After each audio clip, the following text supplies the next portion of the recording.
আসসালামু আলাইকুম, সবাই কেমন আছেন? আজ কোরিয়ান ভাষার বেসিক ক্লাসের প্রথম ক্লাস। মনোযোগ দিয়ে শুনবেন। যদি আপনি মনোযোগ না দিতে পারেন তাহলে আপনার জন্য কোরিয়ান ভাষা না। কোরিয়ান ভাষা শিখতে কতদিন লাগে? সর্বোচ্চ 2 মাস লাগে। টেকনিক জানা থাকতে হবে, ঠিক আছে? চলুন ভোটে চলি। আজকে স্বরবর্ণ শিখব 10টি। এই 10টি স্বরবর্ণ আমি খুব টেকনিকে শিখাবো আপনাদেরকে। সর্বোচ্চ 2 মিনিট লাগবে শিখতে, বুঝতে। আচ্ছা, আমি সর্বপ্রথম কি করব, লম্ব আর ভূমি দিব।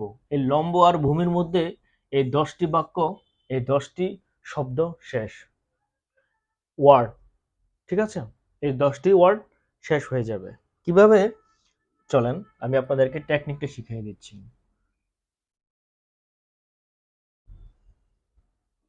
আমি এখানে রাখলাম আমার মূল সূত্রটা, ঠিক আছে?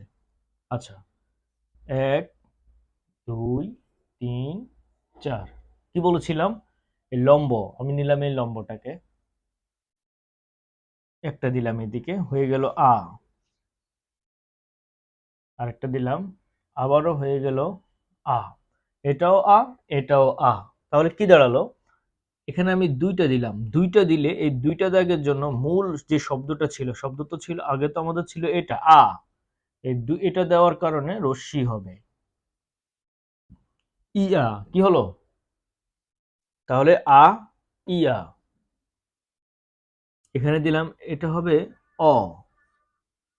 তাহলে এটা কি এখন? অ। গুড। দুইটা দিলে কি দিয়েছিলাম এখানে? রাইট, রশ্মি। তাহলে কি হলো? ই অ। হয়ে গেল 4টা। কতক্ষণ লাগছে? তাহলে আ, ইয়া, অ, ইয়। যদি এই দিকে একটা লম্ব থাকে, আগ থাকে, সেটাকে বলবো আমরা আ। দুইটা থাকলে ইয়া। আবার বামের দিকে একটা থাকলে হবে অ। বামের দিকে দুইটা আগ থাকলে হবে ইয়। সহজ না? ক্লিয়ার এটা? বারবার ভিডিওটা দেখবেন, হয়ে যাবে। পজ দিয়ে দিয়ে দেখবেন, লিখবেন, হয়ে যাবে। ঠিক আছে? এটা শেষ।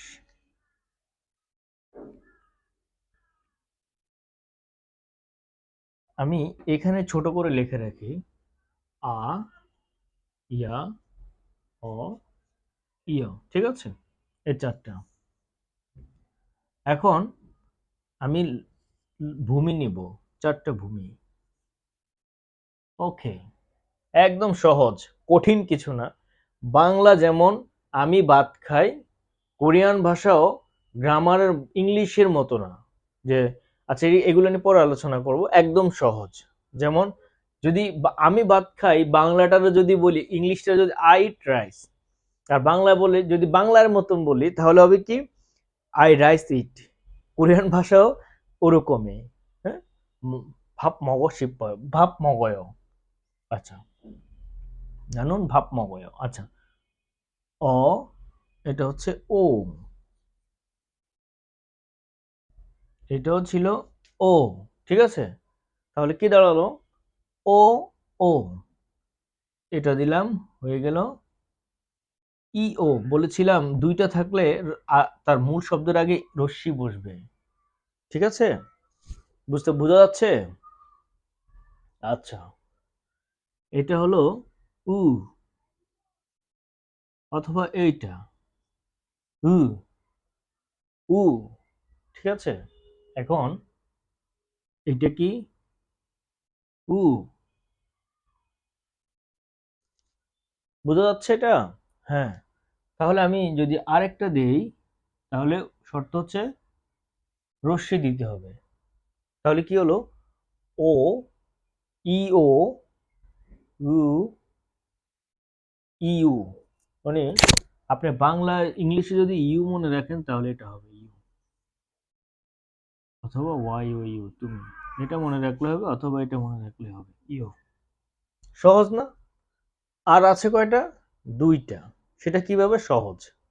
তাহলে এটা আরেকবার বলি, আমার সাথে সাথে বলুন। ও, ই ও, ই ও, উ, ইউ।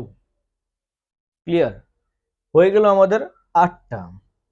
সহজ না? মুখস্থ করার কিচ্ছু নেই ভাই। এখানে মুখস্থর কিছু নয়, টেকনিক অবলম্বন করেন আপনি। কোরিয়ান ভাষাটা আসলে অনেক সহজ। টেকনিক অবলম্বন করলে আপনার এটা হয়ে যাবে। তাহলে ও ইউ উ ইউ এগুলো হচ্ছে জাস্ট সুন্দরের জন্য, এগুলো হচ্ছে জাস্ট সুন্দরের জন্য, ঠিক আছে? এই শূন্যগুলো ইউজ করা হয় জাস্ট সুন্দরের জন্য। আরেকটা হবে কি উ ই উ, এটা হবে শুধু উ, চাপ হবে উ, আর এটা হচ্ছে ই, শুধু ই। 10টা শেষ। তাহলে আপনি কিসের ভয় পাচ্ছেন? অনেকে ভয় পায়, কয় ভাই কিভাবে শিখবো, কি আসবে বিষয়। সহজ তো। দেখেন আ ইয়া, অ ইয়, ও ইউ, উ ইউ, উ ই, স্বরবর্ণ 10টা শেষ। এখন আপনি ব্যঞ্জন বর্ণ শিখবেন। ব্যঞ্জন বর্ণ শিখলে তখন যেমন আমি একটা উদাহরণ দেই, এটা হচ্ছে ম, এই মর সাথে যদি আকার দেই তাহলে কি হলো?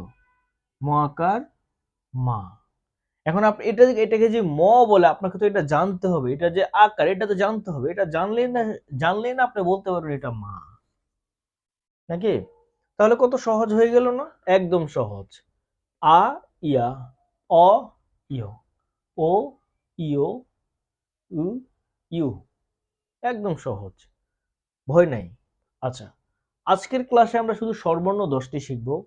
আর ডেফিনেটলি আমি বলে দিয়েছিলাম যে অবশ্যই আপনারা কিবোর্ড লিখে নেবেন। কিবোর্ডটা আপনারা কিবোর্ড ডাউনলোড করে আপনাদের ওই যে কিবোর্ড সেটআপ করে ফেলবেন।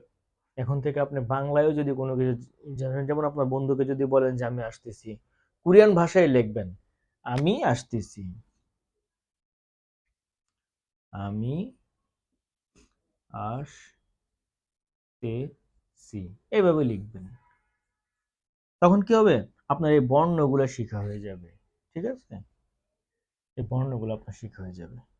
পরের ক্লাসে আমরা ব্যঞ্জন বর্ণ নিয়ে কথা বলবো, পরের ক্লাসে। সবাই ভালো থাকবেন, সুস্থ থাকবেন, আর অবশ্যই অবশ্যই এগুলো প্র্যাকটিস করবেন। প্র্যাকটিস না করলে কখনোই সম্ভব না, ঠিক আছে? প্র্যাকটিস করবেন।